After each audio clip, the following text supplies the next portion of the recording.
Temperature's about 2 degrees above freezing.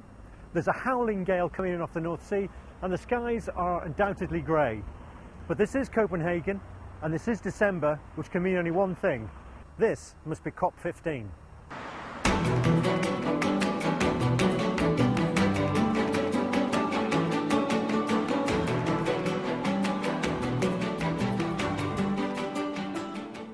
So in the Bella Centre behind me, 20,000 delegates from literally all over the world have gathered to discuss how we're going to manage climate change. And they've been joined by thousands more from the business community here in the city. And although there might not be a binding agreement on how this is going to happen politically, the discussions which are taking place here over the next few days will have a profound impact on the way that business manages this serious issue for many years to come.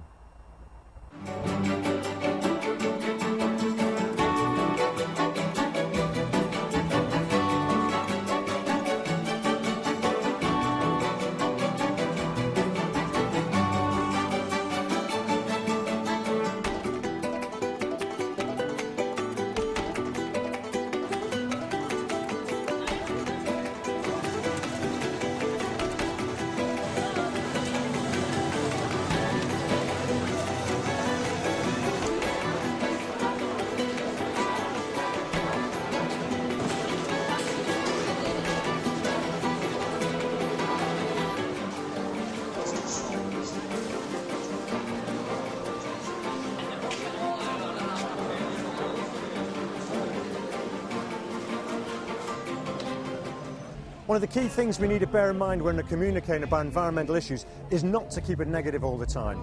If the population don't feel as though there's hope, why should they do anything? And that's a theme that's been picked up here in Copenhagen, where they've renamed the centre of the city Copenhagen to try and tell people that they can have fun and still do something for the environment. But as professional business communicators, there is still a message we can take from that, and that's the need not to forget positive communications. There is a genuine thing which can be done which will help save the planet.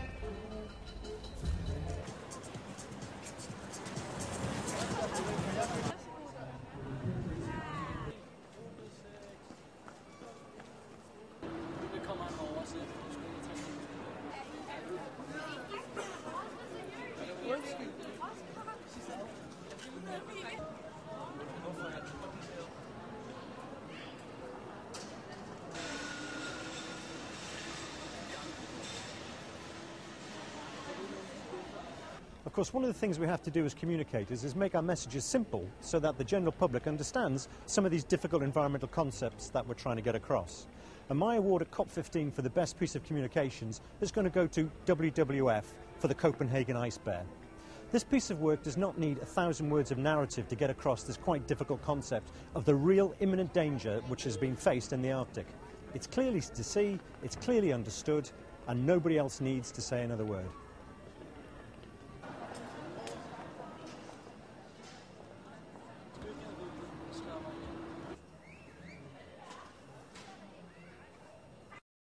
Could you tell me how important you feel it is to try and keep environmental messages simple when you're dealing with the general public? It has to be simple, but there is only so far that we can do about simplifying them. So it is very important to find the right words, the words that resonate and actually symbolize the change and make the people think in the way that we want them to think about these things. Yeah. I mean, the image that you've used here with the ice bear, obviously you're very concerned about the Arctic. Have you found that the general public have immediately got this message clearly? Yes, once the ice bear has started melting, people thought about this. I overheard a conversation that said, Copenhagen is the wrong place for an ice sculpture, it all melts. But then the other person next to him said, oh, I think that's the point. So, in a way, this symbolizes, yes, people are identifying with this, starting to think about Arctic climate change, starting to think about the change they see, and maybe see the scary side of it.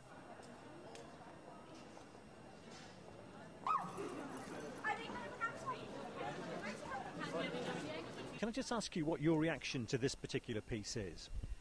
It's just amazing. It's quite, from the art perspective, it's a beautiful piece.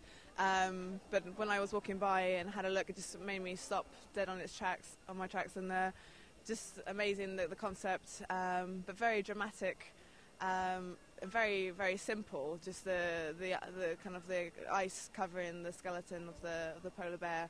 and just a very simple, clear message with concerns of the, you always hear the things about the ice melting and how that relates to polar bears, and it's a very used idea, but that's very original. I've never seen anything like that at all. I think it's good is a general piece. People who don't know anything about the environment, who are sort of needing an obvious statement, are getting the statement with this, because it's very macabre with the skeleton coming out underneath it and everything else. I actually thought it was quite astonishing to see it, because I had the impression about a corpse, an animal dying, and this ice was about death in a way. And I think it's a very good symbol about how the planet is heading towards death if we're not doing something about the climate change. So I think it was a very powerful symbol. I think it's deep. I think it creates a message, and I think to anyone who sits or stands out here and thinks about that message, I think it really strikes to the core of the global warming and the climate change theme here this week. It's a very powerful image because it's kind of about despair. You can see the ice melting, there's nothing we can do about it. It's almost like we can't stop it. But at the same time, I'm struck by how different the message is here, because it's all about hope. It's about Copenhagen. It's about what we can do to stop it. So this to me says it's something that's happening that we can't stop. But I think the message I got from the city is about we can stop it and that we have hope in this situation.